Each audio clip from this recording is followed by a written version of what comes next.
Little Star Swanders channel ni subscribe, like, share Mario comment చేయండి Moreno videos కోసం thanks for your support. కలియుగ రాముడు శ్రీరాముడు సీతా శ్రీరాముడు నచ్చిన వారు లైక్ చేసి జై శ్రీరామ్ అని కమెంట్ చేయండి. సబ్స్క్రైబ్ చేసుకోండి, మీకు మంచి జరుగుతుంది. థ్యాంక్స్. రాముడిగా అవతారం ఎత్తిన రామాయణం గురించి మనం తెలుసుకుందాం. ఎపిసోడ్స్ అన్నీ మీరు చూడాలి అనుకుంటే ప్లేలిస్ట్లోకి వెళ్ళి అన్ని పార్ట్స్ మీరు చూడవచ్చు. ముందుగా మనం రామాయణంలో రాముడి గురించి శ్లోకం ఒకటి ఉంటుంది, అది డైలీ మనం 3 సార్లు చదువుకుంటే మనకి మంచి జరుగుతుంది. శ్రీరామ రామ రామేతి రమే రామే మనోరమే సహస్రనామ తత్తుల్యం రామనామవరాననే. శ్రీరామ రామ రామేతి రమే రామే మనోరమే సహస్రనామ తత్తుల్యం రామనామవరాననే. శ్రీరామ రామ రామేతి రమే రామే మనోరమే సహస్రనామ తత్తుల్యం రామనామవరాననే. ఇప్పుడు రామాయణం పార్ట్ 1లోకి వెళ్దాం. ఈ ఛానల్ని ఫస్ట్ టైం చూసేవాళ్ళు ప్లీజ్ సబ్స్క్రైబ్ చేసి లైక్ చేసి షేర్ చేసి కమెంట్ చేయండి మీకు ఎలాంటి వీడియోస్ కావాలి అని. మీరు అలా చేస్తే నాకు సపోర్టివ్గా ఉంటుంది, మరిన్ని వీడియోస్ అప్లోడ్ చేయడానికి వీలుగా ఉంటుంది. Thanks for watching.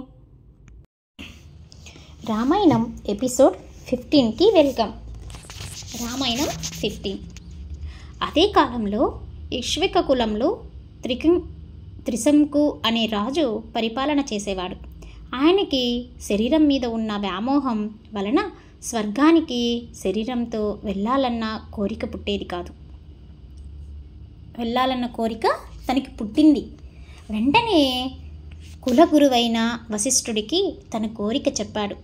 నువ్వు ఎంత గొప్ప రాజువైనా కానీ, ఎంత గొప్ప యాగాలన్నా చెయ్యి, కానీ శరీరంతో స్వర్గానికి వెళ్ళడం అనేది ధర్మశాస్త్రంలో లేదు. ఎవరి శరీరమైనా కొంతకాలానికి పడిపోవలసిందే. అది పడిపోయిన తర్వాతే స్వర్గలోక ప్రవేశం. కావున శరీరంతో స్వర్గానికి వెళ్ళడం అనేది జరగదు అన్నాడు వశిష్ఠుడు. త్రిశంకుడు వశిష్ఠుడి 9 కుమారుల దగ్గరికి వెళ్ళి జరిగినది చెప్పాడు. మా తండ్రి గారు కుదరదన్నారు. ఆయనకి అన్నీ తెలుసు, అయినా స్వర్గానికి శరీరంతో ఎవరు వెళ్ళలేరు, అది జరిగే పని కాదన్నారు. అయితే నేను వేరొక గురువుని వెతుక్కుంటాను అన్నాడు. ఆ త్రిశంకుడు, నువ్వు నీ గురువు మాట వినలేదు, ఆయన పుత్రులమైన మా మాట వినలేదు, ఇప్పుడు వేరొక గురువుని వెతుకుతాను అంటున్నావు.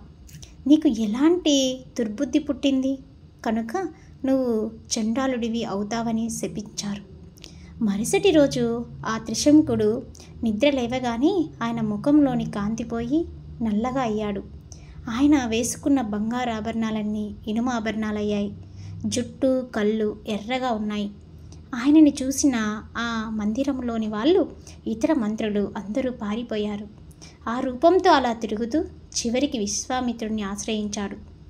వశిష్ఠుడిని ఎలాగూ అస్త్రాలతో ఓడించలేకపోయాను, వశిష్ఠుడు చేయలేనన్నది విశ్వామిత్రుడు చేశాడు అని లోకము అనుకోవాలని కనుక ఆ త్రిశంకుడి కోరిక తీరుస్తానన్నాడు విశ్వామిత్రుడు. అప్పుడు ఆయన తన శిష్యుల్ని కొడుకుల్ని పిలిచి, మీరు ఈ బ్రహ్మాండమంతా తిరగండి, వశిష్ఠుడు చేయలేని యాగం విశ్వామిత్రుడు చేస్తున్నాడు, త్రిశంకుడిని సశరీరంగా స్వర్గానికి పంపిస్తున్నాడు అని చెప్పి బ్రహ్మణుల్ని ఋషుల్ని తీసుకురండి. ఎవరన్నా యాగం చేయలేరు, మేము రాము అంటే వాళ్ళు వివరాలు తీసుకొని రమ్మని చెప్పాడు. విశ్వామిత్రుడికి భయపడి అందరూ వచ్చారు. తర్వాత ఆయన కొడుకులు వచ్చి వశిష్ఠ మహర్షి కొడుకులు ఈ యాగానికి రమ్మన్నారు. అలాగే మహోదాయుడనే బ్రాహ్మణుడు కూడా రానన్నాడు. కానీ ఆయన ఒక్క మాట అన్నాడు. అదేమిటి అనగా, యాగం చేస్తున్నవాడు ఒక క్షత్రియుడు, యాగం చేయిస్తున్నవాడు ఒక చండాలుడు. అలాంటప్పుడు దేవతలు హవిషులని ఎలా తీసుకుంటారు? అసలు సశరీరంగా స్వర్గానికి పంపవచ్చని వేదంలో ఎక్కడా లేదు, అందుకని రానన్నాడని చెప్పారు. విశ్వామిత్రుడికి ఎక్కడ లేని కోపం వచ్చి వశిష్ఠ మహర్షి కొడుకులని మహోదయుడని మీరు భస్మరాసులై పడిపోయి నరకానికి వెళ్తారు. ఆ తర్వాత 700 జన్మల పాటు శవమాంసం తిని బతుకుతారు. ఆ తర్వాత ముష్టికులున్న పేరుతో పుట్టి కొన్ని జన్మల పాటు కుక్క మాంసం తిని బతుకుతారు. ఆ మహోదయుడు సర్వలోకాలలోని జనాల చేత ద్వేషింపబడి నిషాదుడై బతుకుతాడని శపించాడు. అందరూ కలిసి యాగం మొదలుపెట్టారు. యాగాగ్నిలో హవిషులు తీసుకురావడానికి ఏ దేవత రాలేదు. ఎవరు రాకపోయేసరికి విశ్వామిత్రుడికి ఆగ్రహం వచ్చి తన తపశ్శక్తితో త్రిశంకుడికి పైకి పంపాడు. త్రిశంకుడు ఆకాశ మార్గంలో ప్రయాణిస్తూ స్వర్గలోకం వైపు దూసుకుపోతున్నాడు. ఈ విషయం దేవేంద్రుడికి తెలిసి ఆయన త్రిశంకో గచ్చబై త్వం చ అసి స్వర్ణకృత ఆలయ త్రిశంక, నువ్వు గురు శాపానికి గురవు, నీకు స్వర్గలోక ప్రవేశం లేదు అని తలకిందులుగా కిందికి పో అన్నాడు. ఆ త్రిశంకుడు అలా తలకిందులుగా భూమి మీదికి తోసేయబడ్డాడు. కిందికి పడిపోతూ ఆయన విశ్వామిత్రుడిని ప్రార్థించగా విశ్వామిత్రుడు మిగిలిన తపశ్శక్తితో దక్షిణ దిక్కున నక్షత్ర మండలాన్ని సృష్టించాడు. సప్తర్షులని సృష్టించాడు. కానీ దేవతలు అప్పటికీ కూడా రాకపోయేసరికి దేవతల్ని కూడా సృష్టిద్దామని అనుకుంటుండగానే దేవతలందరూ వచ్చారు. మహానుభావా, శాంతించు. ఎంత తపశ్శక్తి ఉంటే మాత్రం ఇలా వేరే స్వర్గాన్ని సృష్టిస్తావా? మీకు శాస్త్రం తెలుసు, సశరీరముగా ఎవరిని స్వర్గానికి పంపలేము. మీలాంటి వారు చేయవలసిన పని కాదు అన్నారు. మీరు మీ తపశ్శక్తిని తారపోసి సృష్టించిన ఆ నక్షత్ర మండలం జ్యోతిష చక్రానికి అవతల ఉంటుంది. అందులో ఈ త్రిశంకుడి తిరగబడి ఉంటాడు అని వరం ఇచ్చారు దేవతలు. శాంతించిన విశ్వామిత్రుడు సరే అన్నాడు. తనకి ఇక్కడ మనసుకి శాంతి లేదని ప్రశాంతంగా తపస్సు చేసుకోవడానికి ఆయన పశ్చిమ దిక్కుకి వెళ్ళిపోయాడు వశిష్ఠ మహర్షి. నెక్స్ట్ ఎపిసోడ్కి వెళ్ళే ముందు మా ఛానల్ని సబ్స్క్రైబ్ చేసుకోండి మరిన్ని వీడియోస్ కోసం. Thanks for watching. Please subscribe my channel.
Little Starswanders channel ni subscribe, like, share Mario comment Chayandi Moreno videos ko some thanks for your support.